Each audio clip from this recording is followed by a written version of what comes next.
welcome to the Bedford Area Chamber of Commerce Chamber Vibes podcast. Foster's back from vacation this week, so I'm not alone anymore. We have so much that's going on in the next several weeks, and we have been talking about Taste of Bedford for, 4 months now? It's been so long. And it's finally happening tomorrow, August 17th. We're going to be at the Bedford Area Family YMCA, and it's going to be a full day for the exhibitors and the businesses who are there to help us celebrate this event. We're going to do some professional development and lunch and exhibitor networking, and then at 3 o'clock, it's going to open to the public. So, Foster, do you want to talk a little bit about the event itself and some exhibitors that we have coming? Sure, yeah. So like Kayla said, the event opens to the public at 3 p.m. and it closes at 7 p.m. So it's a good 4-hour window to come by and hang out. We're going to have around 20-ish businesses and organizations and individuals in the area who have decided to just come out and showcase who they are and what they're about. We're going to have a professional trade show set up. They're going to go crazy with their booth decorations, and attendees are going to get to vote for their favorite booths. I'm really excited for that part just because it's going to be such a creative way to get to know people and their organizations that aren't just tell me your little elevator pitch and that's it. It's going to be kind of an immersive, really fun and engaging experience. We're gonna have a lot of prizes. We're gonna have giveaways. There will be games to play. And then between 5 and 7, we're gonna have our True Taste competition. So we're gonna have a couple breweries, wineries, restaurants, caterers from around the area come and give samples to the public, and then everybody again will get to vote on their favorites. So I'm looking forward to it. It's gonna be a dynamic experience for sure. It is. It's gonna be such a fun event. Just a really packed day with so many different things happening. But from 3 to 5, if you come through and you just want to see the businesses and talk to them, get to know them, and then vote for your favorite booth, that's going to be open, free to the public. You don't have to be a chamber member to attend this at all. And then at 5 o'clock, when the True Taste portion starts, it will be $5 to enter, and we will be doing the wristbands just because we'll have some breweries and wineries there as well. But we have a really dynamic group of exhibitors that are coming to help us with this event. It's just so many different types of businesses and organizations. So it's doing what we meant when we named this Taste of Bedford, where you truly get a taste of everything that we have to offer in the area. Yeah, we have Foster Fuels coming, Casa Central Virginia, Woods Goods and Mercantile. Premier Inspections will be there. It's a whole host of nonprofits and businesses and just people in the community that wanted to come out, show what they do. We have somebody that's running for town council that's going to be exhibiting with us. So it'll be really fun and very interesting. I think we'll have a lot of good conversations with everybody. Yeah, I think so too. And Premier Inspections is actually our title sponsor for this event. Brandon Black is the owner, and he's fairly new to the area, just moved to the Forest area a few months ago and started up Premier Inspections. He is an awesome guy, so down to earth, nice. So easy to speak to. So make sure you check out his booth tomorrow and get to know him a little bit. A few months ago, maybe 2 months ago, he came on the podcast and he was running several deals and promotions just because he was so new to the area. So you might want to stop by his booth tomorrow and see if he's offering anything like that. He was doing a free home inspection promotion with just none of the radon add-ons or anything. And that's still so ridiculously comprehensive. He was telling us everything that he does for it, and he is a very nice guy, and he's really enthusiastic about the area and wants to get to know people. Yeah, absolutely. So that's our Taste of Bedford event that's going to be tomorrow, August 16th. It'll be open to the public. 17th. Today's the 16th. It's the 17th at the Bedford YMCA, and it's going to be open to the public from 3 to 5, and then from 5 to 7 is the True Taste, still open to the public. It'll just be the $5 entry fee. Next Thursday, August 24th, we have 2 smaller events going on. I know that you've been working with Holly with the Economic Development Office on the Business Roundtable. Do you want to talk a little bit about that? Sure. Yes, so the Economic Development Office for Bedford County, they do a quarterly business roundtable with a different topic and different speakers. And this time we've partnered with them, and we're going to have Virginia CareerWorks and DARS, which is the Department for Aging and Rehabilitative Services.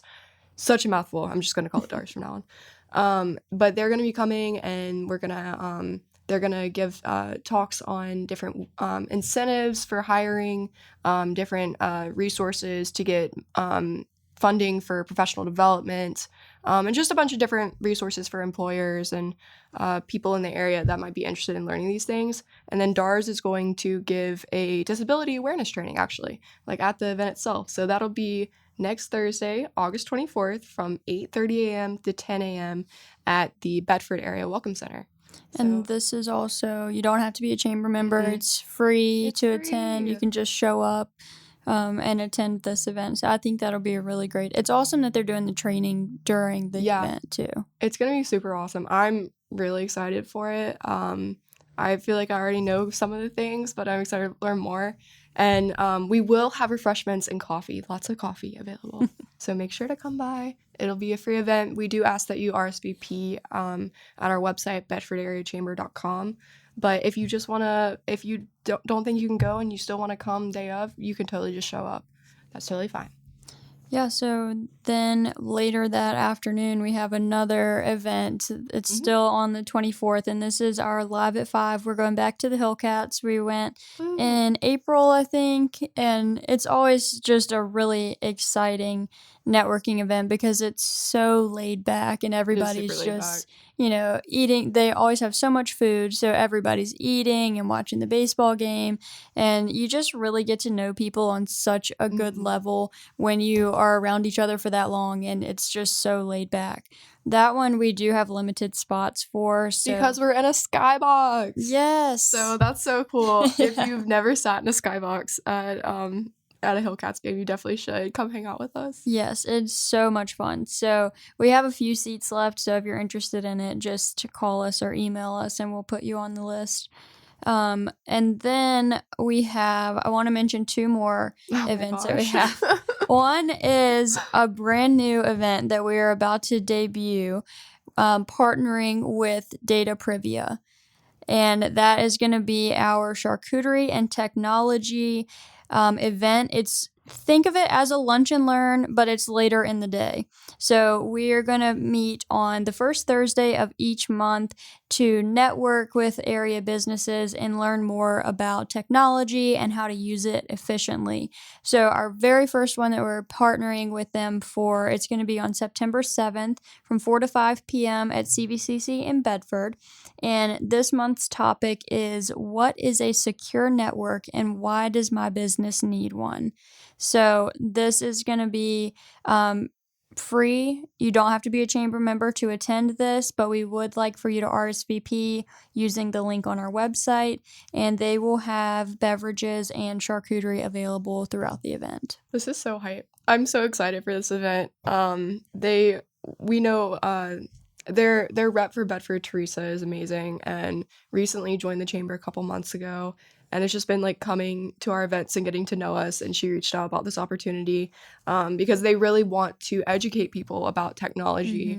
And there are like, I think when people think of like getting scammed, like or getting their like data stolen, like it's only for specific fields like healthcare, banking, etc. And it's not normally like small towns or like rural areas like we're in that are targeted.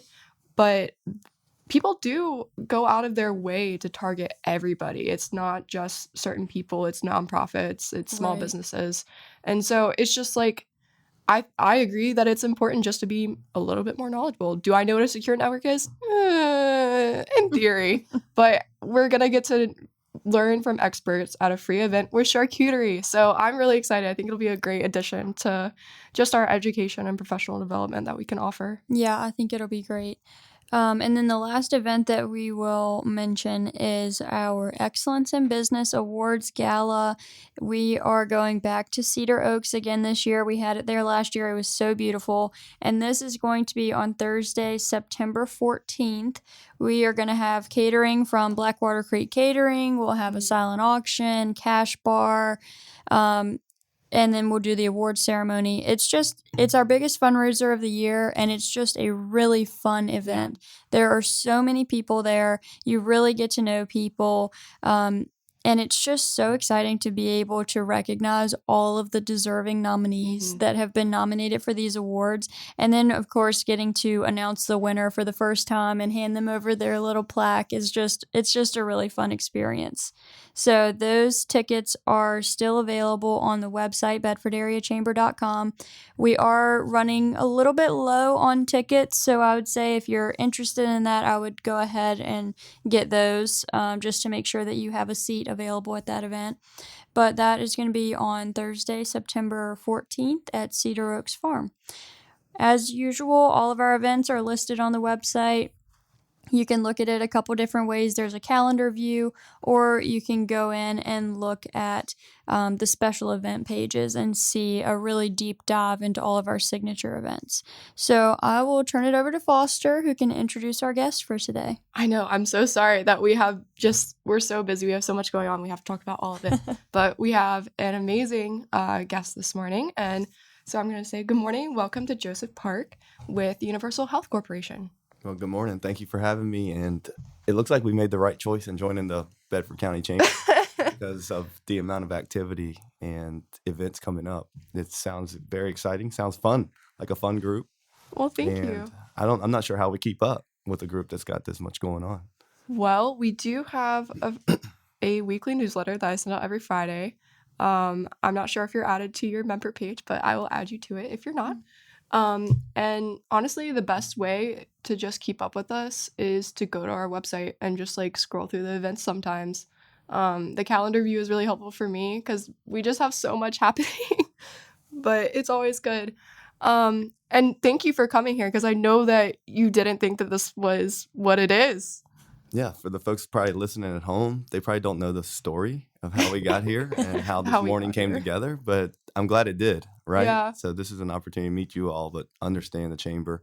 I wouldn't have known about all the events happening in just the next 48 hours and the next couple of weeks if I didn't sit at this table with you all. Yeah, Joseph is new to our chamber, thought that this was a Chamber 101 session, not a podcast, and now he's been put on in the hot seat. But I will say, if you have any questions for us, like this is, I always just kind of say it's a recorded conversation. So we're just talking to one another. If you have questions for me or Kayla, like just feel free to spout them out. But before we get into any of that, can you give us a little bit of a background for you and for your business? Sure. So I'm Joseph Park. I'm the vice president at Universal Health Corporation. We go by Universal Health. We're an actual independent physician group, mainly of independent doctors, nurse practitioners, and physician assistants. I've been with the practice going on for close to 5 years now. Started essentially when our company was starting to grow and physician needs increased, not only in this particular area of Bedford, Lynchburg, and our neighbor Roanoke, but just on the East Coast in general and nationwide. What we do is we actually provide a medical service to long-term care industry, and those are what we quote unquote call nursing homes, skilled nursing facilities. They have 3 or 4 names, and sometimes people get confused as to which level of care that we're talking about.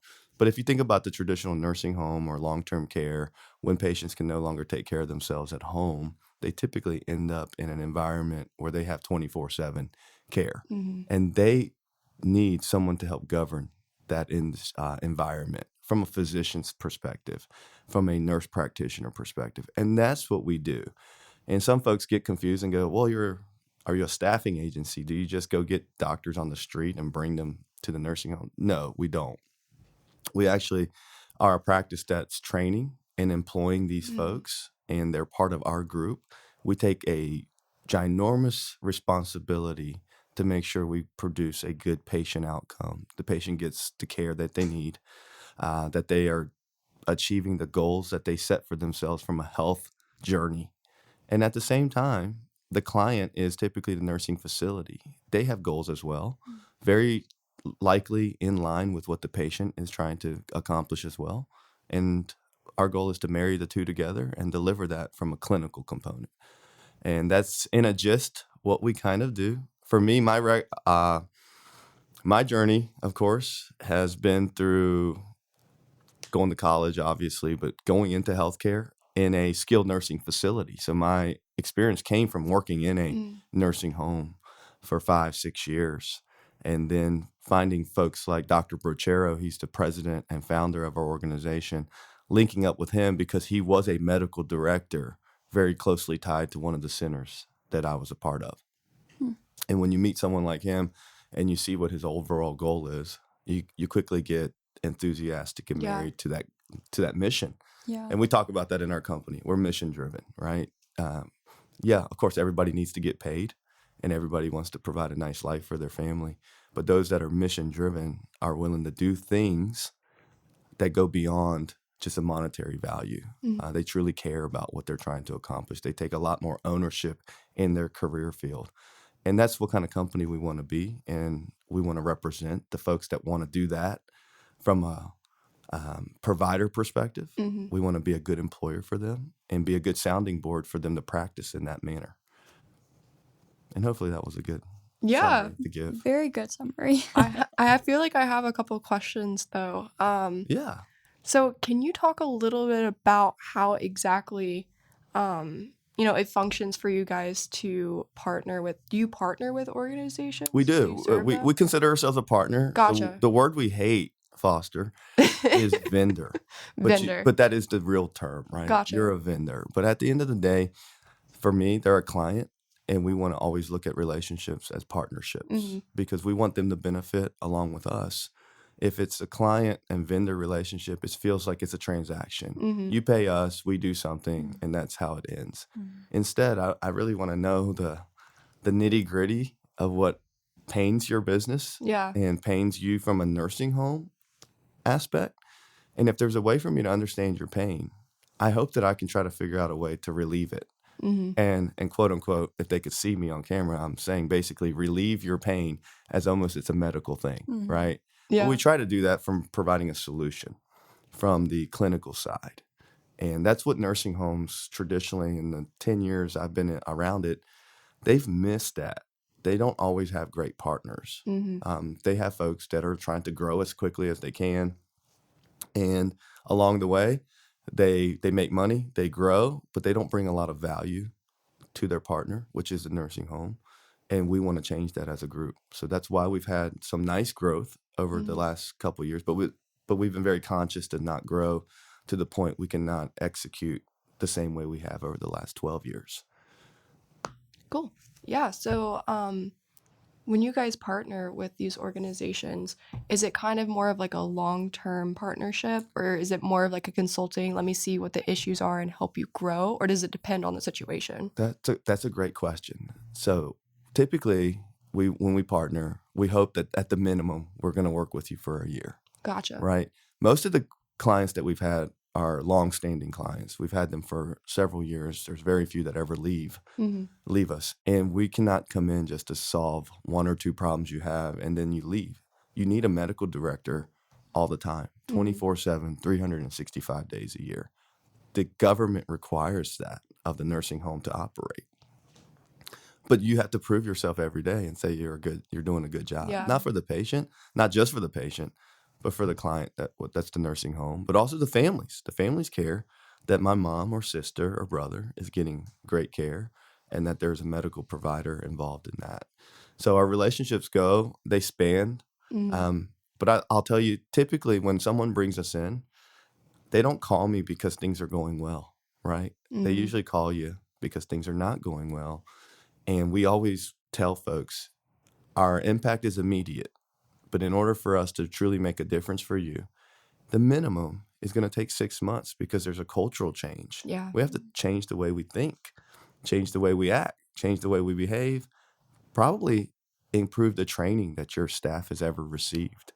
And that takes 6 to 12 months before that even starts to show up on paper. Right. And by year 2, things are typically humming well. We've done this over 40, 50 times now. Oh, So wow. there's a trend that you see, and we're really data folks. We love data as a medical group, and we've come to learn that data is a friend. And data tells you when you're doing well, But the best part is it tells you when you're not doing well. And when you learn from what you're not doing well, you can improve the practice, but you can improve what you're doing for the patients and the client. Cool. Yeah, that makes a lot of sense. That's really interesting. I don't know, I feel like y'all are the only ones in our chamber that have this sort of like, do you have your own facility or do you? So we have operations offices. We have Gotcha. 2 locations in Roanoke. They are not patient caring centers. Gotcha. They're essentially where we staff our corporate office. Mhm. And we've got folks working out of those offices that do back end support for our providers in the field. As simple as it sounds, a physician, nurse practitioner, and those that are out in the field, they still need someone at the home office to help. Right. We call it like, think about your iPhone. The iPhone's great, but the best part about your iPhone is you have all those apps in the background doing all the things for you so that it gives you all the information in a quick, seamless ability. That's what our staff does for our team members every day. And we've invested in that. And so we do have a brick and mortar, but that brick and mortar only serves really our operational piece. The brick and mortar that we actually work inside of our day-to-day is the brick and mortar of the nursing home companies. They're the only ones that own these facilities. And some are here in Bedford, some are in Lynchburg and Roanoke, and we're honestly across the whole state of Virginia. Oh, cool. And we're in North Carolina as well. Wow. So you guys have a really large service area. Yes, we have a pretty large service area. Obviously, it started from right here in Roanoke. Yeah. And we grew, and the growth really happened during COVID. So when Really? COVID happened, you all are probably aware, if you just paid attention to the news, a lot of providers left the field. Yeah. Physicians decided that it's probably time to retire. Right. If it was that appropriate age time, it's like, do I really might want to as deal with well. this anymore? Yeah. Right? It's all these restrictions. I have to wear a mask every day. There was a big vaccination push, appropriate or not appropriate. I won't get into that because some was mandated, some wasn't. But that probably forced a lot of healthcare workers to make a decision one way or the other. Right. What it did was it opened up and it parted like the Red Sea. And a group like us that was ready to fight the battle of COVID and help our partners had the opportunity to really find nursing facilities that felt like they may have been on their own a little bit. Gotcha. And so we found a lot of new partners in that 2-year span. We built our reputation, and we've gotten to enjoy now the fruits of that. That's awesome. That is awesome. I think you're like one of the only people that have said, COVID really helped us. It did. Obviously it hurt some industry, restaurant Right. business. I know when I traveled, the restaurant business was probably devastated Yeah. by that, especially the restrictions that they had and the employment for that with their ground level employees who deliver most of the value in a restaurant, right? Right. That was difficult, challenge. But in healthcare, the right group who was prepared for the moment, they probably saw a lot of growth. And I bet you will hear that if you talk to other healthcare groups that got to see growth between 2019 and 2021. COVID was probably a reason for that. Yeah. Yeah. Interesting. So just to switch it up a little bit, you talked about training. So can you tell me a little bit, what are some of the training services that you offer, some of your partners? What are the things that you see that are really needed? That's another great question. And let me start by telling you what training typically looked like in healthcare. Gotcha. If you talk to some providers, they'll probably tell you, my first day I was dropped off in a nursing facility or some clinic. Oh, no. And it felt like I came off the helicopter, dropped in, and I had to go day one, ready to go. We understood that. Have we had to do that before? Sure. We're probably guilty of that in the past. But what we tried to do is understand the industry. So there's really not a training program for long-term care for providers. They do clinical hours, but in order to get the training in a nursing facility, you have to understand what they have. They have different roles. They have directors of nursing. That's interesting when you have the train come through. Right. That's pretty cool. I love it. They have an administrator, and they're guided by 2 different things. They have to deliver really good care, but also they have all these restrictions, right? Yeah. The regulations and things that they have to navigate. Well, we took the time to understand it. There's a reason why Dr. Brochero, he came and found people like myself who worked in the industry because I had an understanding, but also found folks that were former directors of nursing that could tell us, hey, what does a director of nursing face as a challenge? Now, let's take that knowledge and train our nurse practitioners so that they have a baseline understanding of what it is that a nursing home director is facing every day. And then when we say, hey, we'll come and help train, we say that, but we got to assess the skills. So one thing in our industry is return to hospital. If, for example, your mom were in a nursing facility, the last thing you want for mom is to bounce back and forth from that facility to the hospital, from the hospital back to the facility. And now you've got 20 different people trying to touch and figure out what's going on, and they change things all the time. Sometimes for the best, but a lot of times we notice it's not coordinated. So maybe it was IVs. They couldn't start IVs in the nursing facility. Well, we recognized that and said, can we train and help the staff at the nursing facility learn how to do IV placement? Learn how to recognize that a patient is going through sepsis faster. Here's the signs. Here's what this looks like. And you do that over time, and you train. And you not only train the folks that are there from 7 a.m. to 3 p.m., because guess what? Care goes beyond that. So you have to make sure you dedicate time to the folks that work 3 p.m. to 11 p.m. Well, what about the folks that come in at 11 and they're going to be there till 7 in the morning? Do we shortchange them? No, we need to train them as well so that the patient at the end of the day benefits from staff that have this really good clinical knowledge and ability to assess patients. We call it proactive medicine, but what we've typically seen in healthcare is reactive. You get sick, now I got to figure out how to fix that, versus I see you getting sick, let me see if I can stop it before you get to the point where there's no return and I have to send you to the hospital. There are situations you can't avoid. Obviously, the hospitals are in everywhere we go. They've been great partners for us. But if there's a way to avoid it, I think the hospital wouldn't be mad about that either. Hey, don't overuse the emergency department because it's for real emergencies, and sometimes this could have been done in your facility. We hear that from time to time. If I ever hear that, I go, hey, partner, this is what we heard. We want to make sure we correct it so that they don't look at you and us in a bad way. Yeah. Well, cool.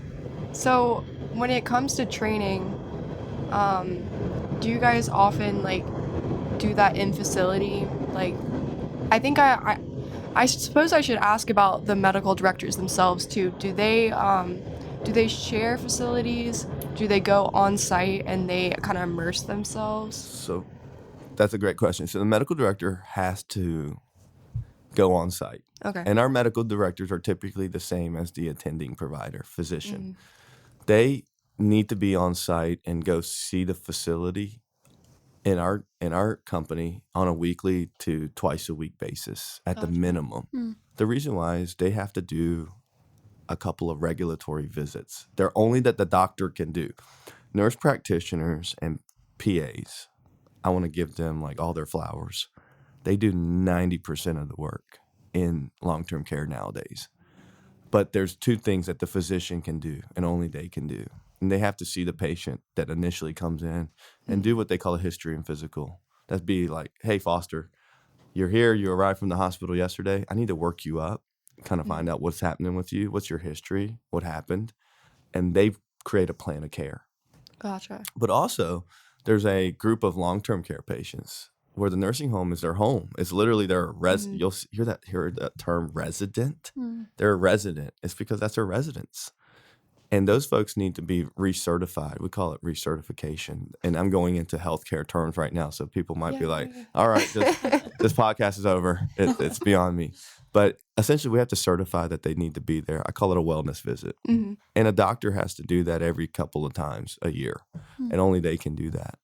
Everything else typically is managed by the nurse practitioner, and the doctor comes in to help guide the NP, also work on some of the education, work on areas that they need to improve. For example, are patients falling a lot? Do we have wounds that we shouldn't have? We see more wounds appearing in our patients. What kind of plan can I put together? Also, when you have the highest acute situations, even a nurse practitioner may need a physician's expertise to go, what's something else we can do here? That's where they come in and play that part.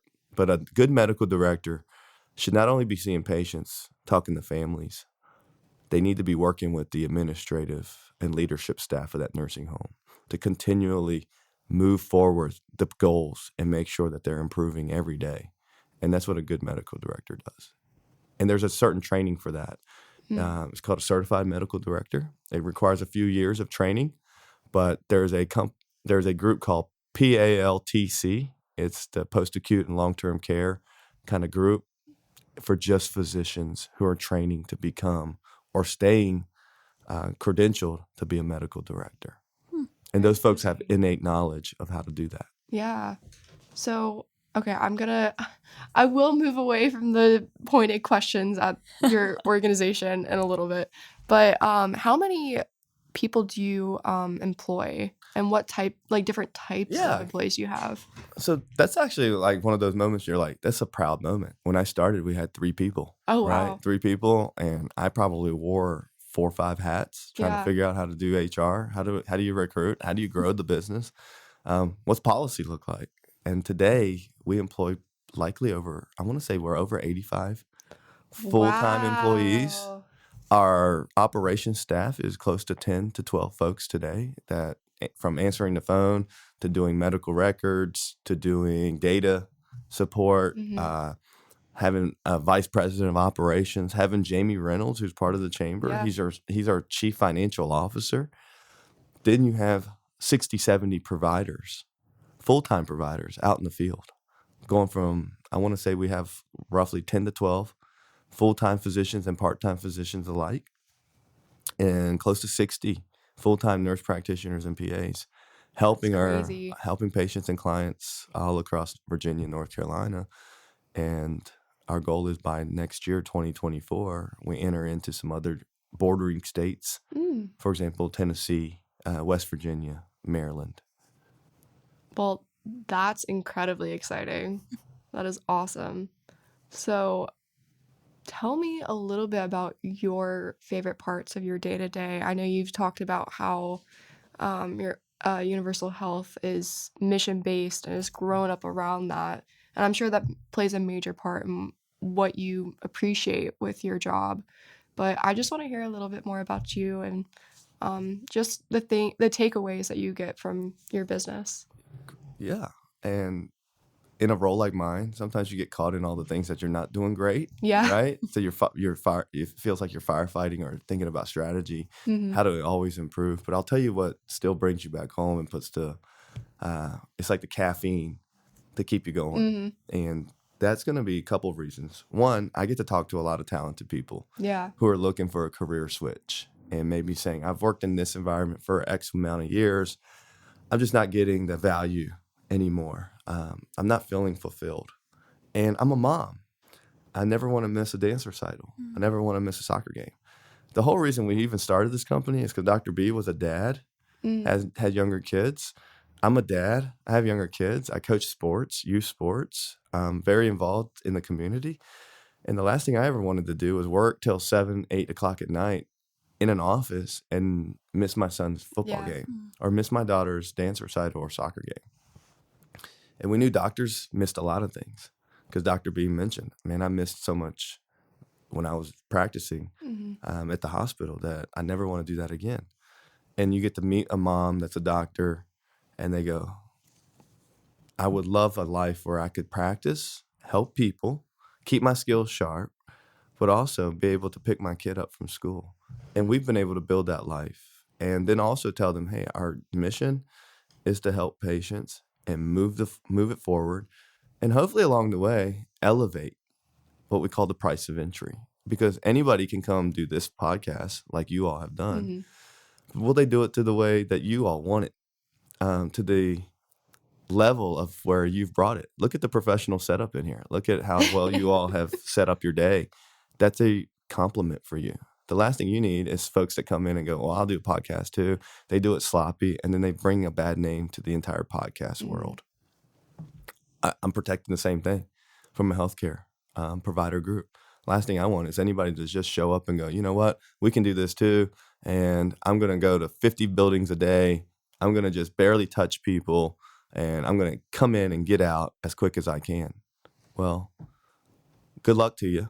because at the end of the day, I hope that I make it very difficult because we've done such a good job that folks realize that and go, you know what, Universal and Joseph, they're the real partners.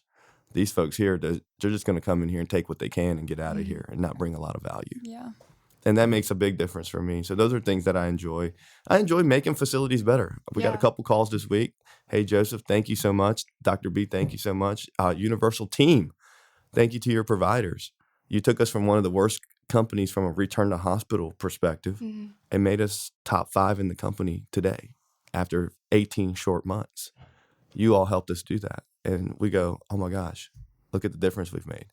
At the end of the day, I've also taken the bad calls and said, hey, we need to see improvement here and there. Well, that's a challenge for us. We go, absolutely. It's great to be able to then see you take that challenge, move it forward. You check in 2 weeks and go, how's that going? Things have gone amazing. Thank you for what you've done. That's something to be proud of too. And that makes us excited every day. And over the last 7-9 years, being able to do what we've done, make differences in lives, it's given me a chance to sit at tables like this, talk to folks like talented folks like you, and tell our story. Well, that's awesome. Thank you so much for sharing with us. I feel like I've learned so much about Universal, where before I was just like, who's coming on the podcast with us this week? Yeah. But do you have anything else you'd like to add or anything else you'd like to say? Well, I just want to tell everyone, thank you for the opportunity. I hope I get to meet a lot of the folks that listen to this podcast, especially chamber members, over the next 12 months as I get more involved in the Bedford area. Obviously, Jamie Reynolds is part of our group and keeps tethered to the group. But after hearing about how much fun you all are having, it sounds like I need to show up to some of these events, be a part of it, network with the folks. And that's one thing we want to do as a group. The reason we signed up for the chamber is we're investing in the areas that are allowing us to serve. I don't just come in and go, let me see what I can get out of this area. Your folks here in Bedford and neighboring folks of Lynchburg, they're allowing Universal the opportunity to come and serve the community. And with that being said, if you're going to let me come serve your people, let me serve your citizens, and then I owe it to you to invest my time, but our company's time, to make sure we're a good partner, that we're not just some group out of Roanoke, Virginia that came here and saw a business opportunity, but I care about making sure Bedford does well. And how do I give Bedford more resources that I have? And if it's clinicians and healthcare providers, which there's never enough of, let me see how I can do that for you guys. Well, that's what the chamber is here for. We're here to be a community resource and kind of be the front door to business in Bedford. So we appreciate that. And we definitely want to see you at some of our upcoming events because there's a lot. Yeah. So I'm excited. Yeah, we're excited too. Well, thank you so much. If people want to get in touch with you, what is the best way to do so? Yeah, so there's a couple ways. Obviously, our website is a great path. It's got my contact information, but the company as a whole. And that's just uhealthpro.com. That's the letter U, health as it's spelled, and pro, P-R-O. That stands for professionals. .com. uhealthpro.com is the easiest way. We do have a Facebook page. Cool. Interesting enough, in healthcare, it's hard to have social media, right? We're like, what do we do for Instagram? Do I put a heart out here that we just stitch back together? You know, it's like a bad wound. It just makes it difficult. And our team marketing groups have always got, you need a Twitter page. What am I tweeting? I don't know what to even tweet, but we can participate the best we can. So we do know some of these avenues are for a lot of fun, but our website has a lot more information. We publish articles and blogs. Our providers help contribute to that when they can. And I think they'll get to know a little bit about us. And that's one thing we probably didn't talk about. Some folks may say, man, I need to call that guy. Maybe they can be my doctor. We don't do primary care in the sense of the traditional primary care. You see your doctor, then you don't see them for another 6 months. What we do is just inside the nursing facility. And if you ever have a resident or a family member that's in a nursing facility and you don't feel like the medical group that you heard from today is delivering the same way in your facility, hey, give us a call. We'd be happy to reach out and see if there's an opportunity for us to go help that nursing facility. Well, awesome. Well, thank you very much. And like I said, hopefully you'll come by tomorrow. Yeah, it's short notice.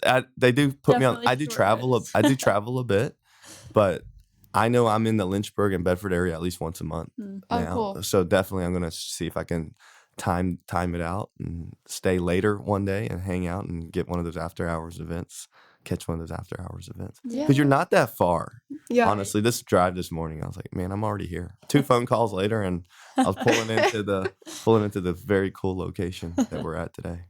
Well, awesome. Well, Kayla, do you want to close us out? Sure.